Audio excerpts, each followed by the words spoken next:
You would not believe how good this smells. And we're not going to eat it for a bit because that is bubbling hot. But who knows what this is?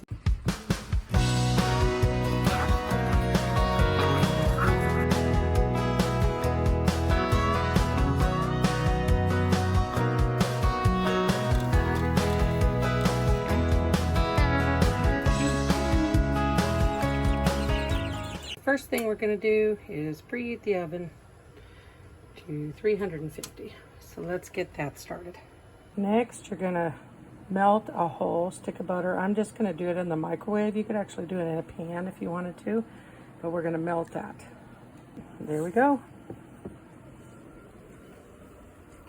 Now you're going to pour this into the pan, that's your baking pan. You want a 9 by 13, around that size. And you want to have that all around the pan.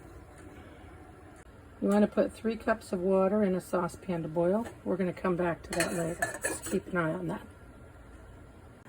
Now, I don't use self-rising flour, so we're going to put 1.5 cups of flour and 2 1/4 of baking powder, which that is the same as just using self-rising flour, but I choose to use the original flour and baking powder. Along with the flour and the baking powder, we're going to need 1 1/4 cups of sugar and 1/2 teaspoon of salt and 1 3/4 tablespoons of cocoa. And we're going to mix all of that. And it might seem weird, but I have recently learned that you want to spoon the flour into the container when you're measuring, because when you just scoop it out, it packs it, so you actually get more flour than you're supposed to. So if you use a spoon it into the container and then level it, scrape off the excess on the top, then it makes a more accurate amount. You want to mix that all up. Make sure you mix it all good. You'll be able to tell because of the cocoa. Then you put 3/4 cup of milk in and stir it with a spoon.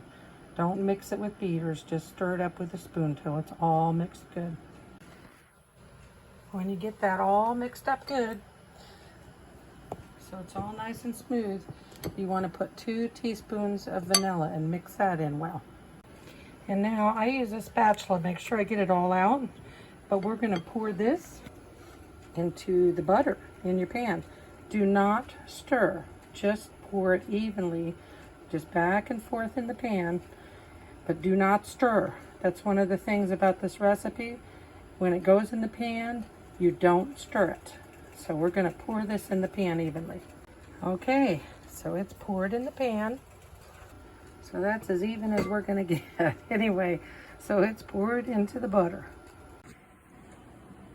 Now we have 1 1/2 cup of sugar and 1/2 cup of cocoa. This is going to be chocolatey. And you mix this up with a whisk and try to make sure you get all the lumps out of the chocolate. So you keep mixing it till the lumps are out of the cocoa, so it's all powdery. Got my cocoa sugar mixture, and I'm going to spoon it over this. No stirring again, remember? No stirring.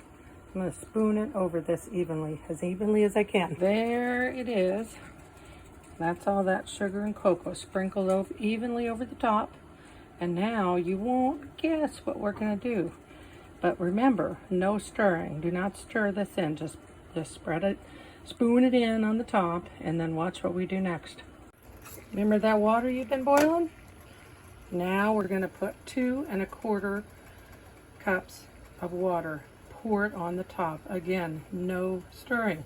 We're just going to pour it on the top. So I'm going to measure out 2 1/4 cups and pour it on the top. Okay, here we go.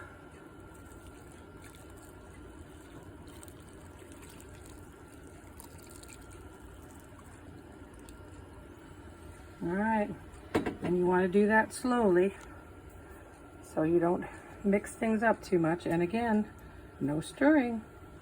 We're going to put it in the oven now. We're going to cook it at 350 for 30 minutes, and we'll see how it turns out. You would not believe how good this smells. Wow. So here is our finished product, bubbling hot. We're gonna wait to eat it until later. It'll cool down, won't be as liquidy, because it will be a little liquidy, but this is chocolate cobbler. So I'll dish it out in a little bit. You can see what it looks like underneath. It sure does smell good though, man. Anybody that likes chocolate, I bet they would love this.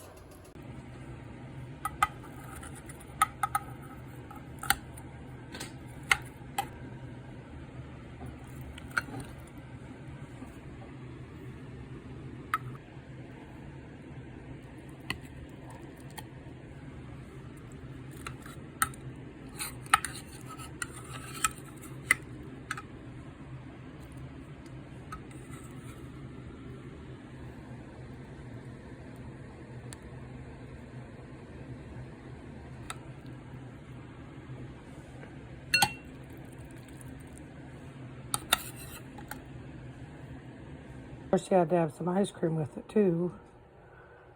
Boy, that looks great. Thanks for watching. Talk to you next time. Have a great day.